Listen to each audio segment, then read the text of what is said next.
Virgo, this is your September 2016 reading. You'll see I've changed the format of the readings a little this month because I felt I should, and they seem to work out pretty well for what's in store for September. As most of you, or some of you may know, Jupiter is moving into the next house and the next star sign. So into Libra, actually, which is good news for all of us. Being a Libran, I think it's particularly good news. Right, Virgo, for you this month in September, the first card that comes up is Poseidon. And this is the archetype for your month, and this speaks about flow. And it says you will find that things generally flow easier this month. There won't be so much stop-start and getting stuck and obstacles. You'll find life has an easier rhythm to it. This card also suggests if you get the chance to go and spend time near water, that it's a very good idea. It'll do your soul good and your spirit and your nervous system. The next card that comes up is that of Gaia's Dragon. This speaks about a union of opposites. In other words, there is marriage coming up for a lot of you. It's definitely showing up. So Virgos are getting married in September. I know here in the Southern Hemisphere, September is the wedding month. So possibly quite a few of you are getting married this month. Otherwise, you're going to find the union of opposites happening. In other words, you could find your heart and your mind are in synchronicity more often than not. You could find yourself working with someone who balances you really nicely, and the two of you get stuff done together that alone you wouldn't have found as easy or maybe even not possible.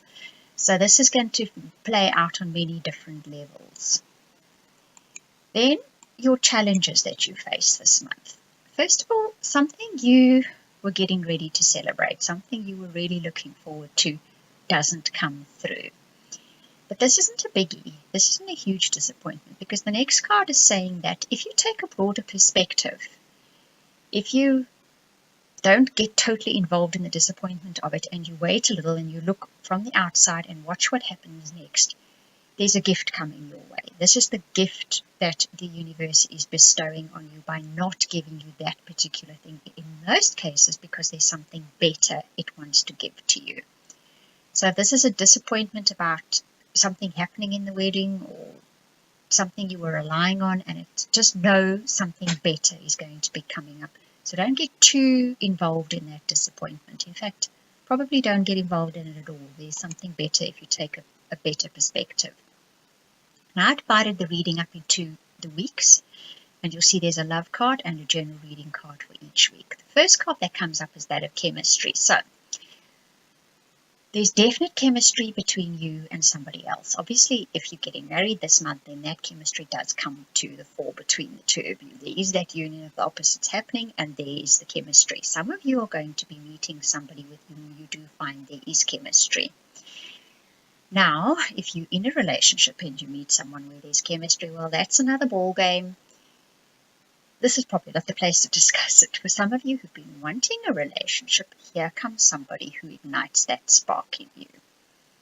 For those of you who are in partnerships, relationships, and you meet someone who sparks this chemistry, know that you can actually use that chemistry in another way. When there's chemistry between the two of you, there's almost a synastry. There is a synastry on a certain level, and you can actually use it to really propel projects forward, to get into causes together. So think about using that energy that way as well. But for those of you looking for a relationship, here comes a spark. The general reading says to focus, to pay attention, and to launch projects now, or really get that project going that you perhaps already launched, but it hasn't really made any forward movement yet, because this is the direction, the focus, your compass needle pointed north card. So you will now be given direction. Follow that direction. Set your eyes on the goal and head for there, because you can definitely do that with the energies in the first week. The second week is the You Deserve Love card. This card is coming up in every reading. Well, look, the bottom line is if everybody loves themselves as they should, there would be no anger, no strife, no hatred, no war in this world. So this is probably why this card is coming up. Treat yourself with respect and make sure that other people do too. insist on it in a quiet, determined way. If somebody doesn't treat you with kindness and respect, back off completely.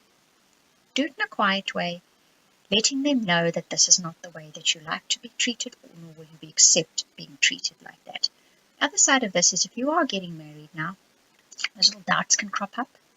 You deserve what you're getting. You deserve to be married. You deserve to be loved. Know that all of you do. Okay? And those of you getting into new partnerships and relationships, don't doubt yourself for 1 second. You deserve a really good, lovely partner. Then the general forecast reading is that of the Chariot, and this speaks about, once again, actually that union of when you can pull those two sides of yourself together.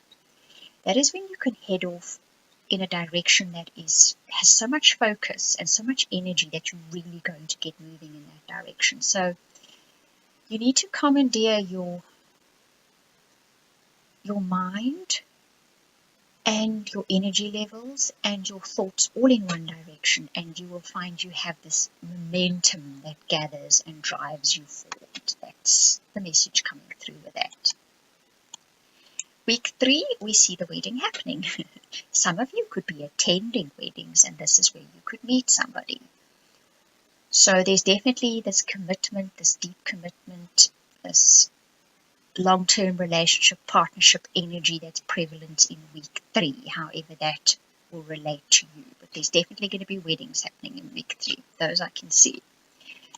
The general forecast reading speaks about everything being connected. This card's also been coming up quite a bit. It's along the lines of understanding that energy you put in one part of your life ripples right through to another part of your life. Energy that you draw from somewhere else is drawn from a central pool of energy. So you need to understand that everything is connected. And when one can perceive that wholly, when you can integrate that thought or that concept, then you will realize that anything you set out to do, you can do, providing your heart, your mind, and your soul are aligned with it. And when they are, you are doing what you really should be doing, and you can draw on that central energy and do just about anything. You will see the first card that I pulled for you guys was the Faith, Trust, and Pixie Dust card. If you know your Peter Pan, you will know that's what he says. Faith, Trust, and all you need is Faith, Trust, and Pixie Dust. I think this is big time about that. It comes up again in your reading. You need faith, you need trust, and you need to rely on that little bit of whatever it is. That's something the universe or God or Spirit brings into the equation. So you need to do your bit, and you need to have faith and trust, and you need to know then that you will get help from up there as well. You need to be able to rely on all 3 of those with quiet, calm centeredness, right? Then in week 4, you guys have got married, off on your honeymoon, and by the looks of things, it's going to be a lovely, peaceful, wonderful honeymoon. The rest of you, it's probably time to take a little bit of time out to relax, to recuperate. If you've just met somebody new, take time with the 2 of you together to go and do something relaxing and quiet and actually get to know each other. And those of you that are in long-term partnerships and relationships, it's time for you to take time out and get to know each other once again. You're going to be pleasantly surprised. Your general forecast reading, this speaks of Princess Neru, and this is about that faith, trust, and pixie dust. This speaks about it on both the mundane and the spiritual level. On the mundane level, you need to tie up loose ends and you need to finish unfinished business. When Jupiter does move from one star sign to the next, there is a tendency now to set a new cycle into motion, and you need to clean up what's left behind you so that you can move into this new cycle. Then, on a slightly more spiritual level, you need to understand that there is only so much you can do, and the rest you've got to leave to God, to Spirit, to the universe. So we take it up another level. You do what you can for this world, for the causes, for what's happening here. And you trust, and you know that Spirit will take care of the rest.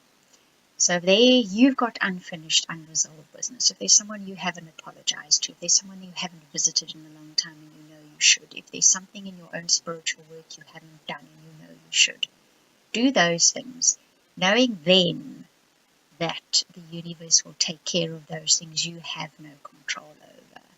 What's happening out there in the world that you have no control over will be taken care of. I'm not going to explain now how that works. At some stage, we will go into that. Now, your guidance cards. The first one is that stillness card, and that last retreat card, going somewhere still. This plays a part in that as well. And the water once again. You need to have time to be really quiet and still. Not to think, not to judge, not to plan, just to be still. And if you can find it somewhere near water, all the better. When you do that, when you still your energy like that, it moves outwards far, very, very far. You'll be amazed the outward effect it has on your universe. And you also then receive so much guidance. You may not even hear it on a conscious level, but on an unconscious level, you're doing major downloads. Next card is the Wild Horse card, and this speaks about integrity. And I think this is about tying up those loose ends as well. You need to stand your ground. You need to walk your talk. You need to protect those that you love, both in the way you speak and in the way you behave. And that protection is not protecting them from other people. It's about valuing them, treating them that way, and trusting them in a way that makes them feel that they are protected by you. If you get my meaning there, I'm sure you do. The final card that comes up is the card of patience. And this card says, greet each moment with endurance and presence of mind. In other words, don't fly off the handle, don't make judgments, don't be impatient. Take stock of what is happening quietly for quite a while, and then make, shall we say, conscious evaluation of what is going on, and then take action. That's your big guidance for this month. You will find life flows terribly easy when you do that. Right, Virgo? If you would like a personal reading, and we can take a good look at definite energy shifts this month. All star signs are having major energy shifts this month. Then you can contact me at theoracletimes@gmail.com or through the website. You can book a reading there too, both links which are now showing up in the owl picture. I do hope you enjoyed that reading. Thank you very much for watching and listening. Thank you also very much to all of you who email, who leave comments, who like the videos. I truly appreciate it. Into the black, far right are you run. The country glass gives back all you see in the brightness of the day. What can be wrong with the crazy old life? Who has the right to say